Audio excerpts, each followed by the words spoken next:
Lighting can be one of the most challenging and one of the most expensive aspects of setting up your new aquarium. So today let's talk about some budget options that you can use to light your fish tank. Hello fellow fish keepers, it's Mike here with the Fish Tank Barn. I'd like to welcome you here to the Fish Tank Barn and welcome you back to another video. Are you looking for a cost-effective way to light your new aquarium or your new fish room? So stay tuned, because today I'm going to go ahead and show you a few different options. Before we look at the lights themselves, there's a few things that we should talk about in terms of actually purchasing lights. This would be true whether you're buying an aquarium light or any other light for use in your fish tank. The first thing you want to consider are what your goals are with the tank.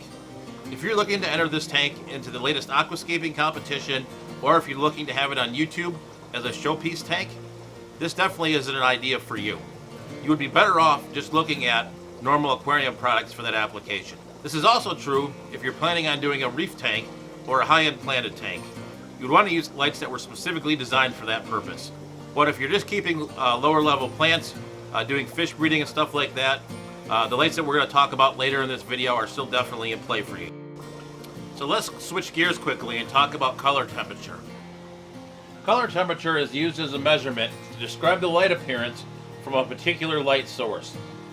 Color temperature is measured in Kelvin, which is denoted by the level K. The lower end of the Kelvin scale starts with red at about 1500 Kelvin and moves more towards blue as it goes higher, and even into the ultraviolet zone as you keep going. Your typical aquarium lights that you'll see in the freshwater world will be between 5500 to 7500 Kelvin. If you start playing around in the saltwater world, color temperatures can start at 10K, going all the way up from there. But as a freshwater aquarist, we are generally looking for light between a color temperature between 55 to 7500. So anywhere in that range is generally pretty effective. 5500 Kelvin rating will be more yellow, 7500K will be more towards the blue side. I personally prefer to find something around 6500K, but a lot of that comes down to personal preference. Alright, so the first thing we're going to talk about here is the LED floodlight. These you can get for various prices on Amazon, various wattages, as well as various Kelvin ratings. I definitely do think there are some good things about these lights. First of all, one is that they're cost effective. I mean, I can get them for like a 2-pack for $30, and then if you mount them correctly, they will light something like a 90-gallon tank. So that's definitely an advantage to those. Also, since these are meant to be outside, they are waterproof, which is also an advantage as well. Because if this gets wet, I mean, it can sustain some wetness, and it won't short out, won't cause any problems. So that's definitely another advantage I find with these. Unlike some of the stuff that you can find at the hardware store, you can find these lights with a 6500K rating, which is a nice spectrum to view your fish tank with. It's one that I actually personally enjoy. So you can actually avoid the yellow light if you do buy something like this off of Amazon. You just gotta look for it. They're not as common as something, say, like a 5500K. But if you look hard enough, you can find one that's 6500K and will fit your needs. There are some disadvantages to this light as well. If you have it right on top of the tank, like say you have it on top of a piece of glass or something, the spread isn't great on these. So generally you want to mount it up a little bit higher. And they do come with a bracket. So you're going to have to make some sort of canopy, some sort of gooseneck thing to actually have this light on your tank. So you're going to have to attach it to, like a lot of times in the barn I've attached it to the ceiling joist. But all in all, I do think this is an option that you can consider. I mean, I do like these on certain applications. So if it fits your needs, I wouldn't hesitate buying one of these over some of the other budget LED aquarium light options out there if it suits the needs that you have. All right, so the second option I want to talk about here is this. This is the Hyper Tough 3200 lumen 4-foot shop light. You can find these at Walmart. You can get them for about $16.99 a piece. At least that's what I paid for this one. I've heard other YouTubers talk about this light as well. So if you have a large fish room, this is definitely something to consider. It is a 5500K light, so your light will be a little bit yellow. But if you're doing like fish breeding projects or something like that, it's definitely something that you can consider. $16.99 is a pretty competitive price, and this is a 4-foot light, so it'll cover the majority of tank sizes that people have. But we're gonna go ahead, we're actually gonna open this up. All right, so I'm gonna have you guys take a look at this real quick. It does have two LED little tubes in it. but it is just like your typical shop light.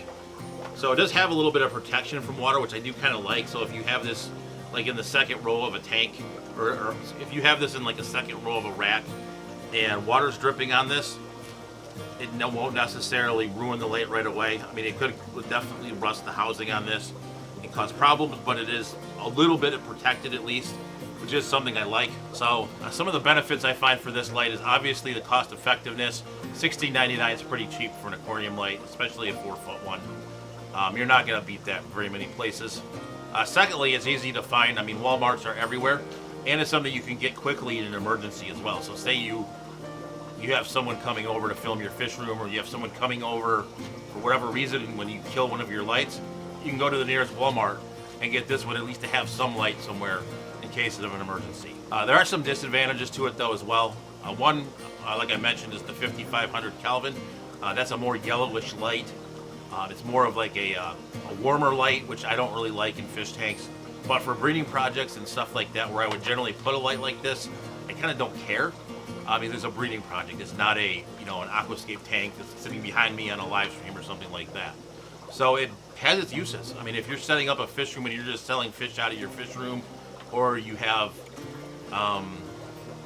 like say you're someone that's selling like an online fish store or something, and buy these up. I mean, it's not a bad option for sure. Third light we're going to talk about today is these. These you can find on Amazon. You can find them in various sizes, various Kelvin ratings, but these are basically linkable little shop lights that you can basically stick up on your ceiling. There's usually a bracket that comes with it, and you can just stick these right up on your ceiling. They're linkable. You generally can get about 8 for about 40 or 50 bucks on Amazon. But what I like to do with these, just so that they're protected a little bit and that you can orient them correctly, because if you just sit them on top of your fish tank, they're going to sit flat like this. You really want to have them sitting like this.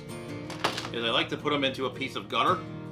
So you can find a 10-foot piece of gutter for about $3 at your local hardware store. I use the plastic gutter.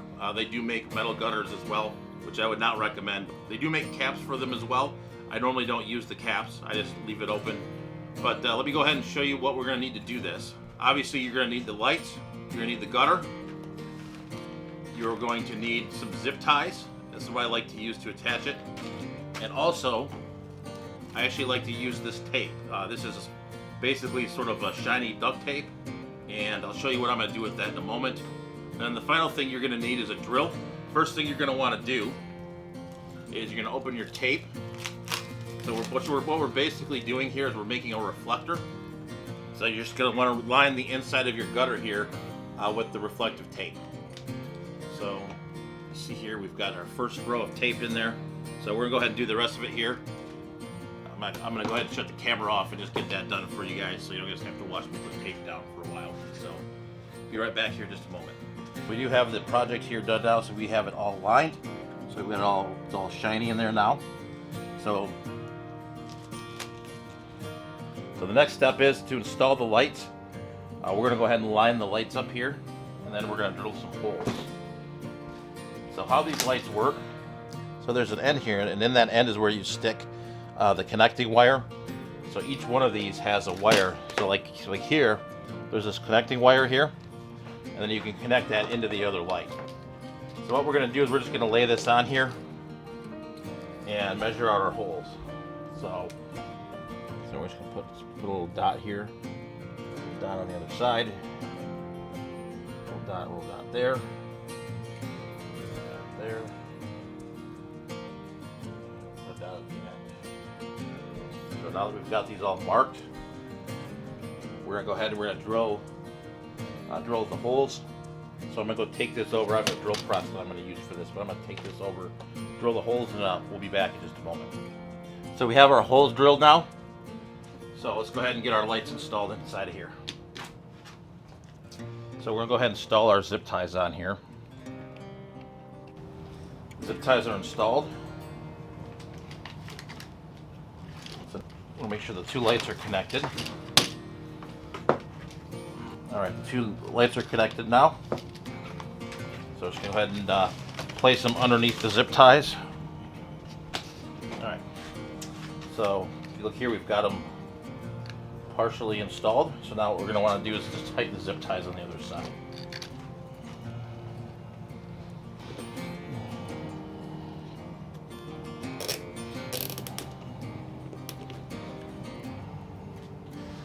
And then for effect, you can trim off the excess. These zip ties won't go anywhere. Alright, so we've got this all constructed. So the last thing you're going to want to do is place your power supply in here. With your cord. And then we'll go ahead and test to see if it works. There we go. It's all set. It's all on. Looks like it looks good. So there's our light. Well there, fellow fish keepers, I definitely hope that you enjoyed the video. Learned a little bit about some budget options for your LED lights for your aquariums. So I'd really appreciate it if you guys would hit the like button. Check out some of the videos that come here at the end. If you're not subscribed and enjoy what you see, go ahead and hit that subscription button, notification bell, so you don't miss any additional content here on the channel. So with that being said, stay fishy, keep on breeding. We'll catch you guys on the next video.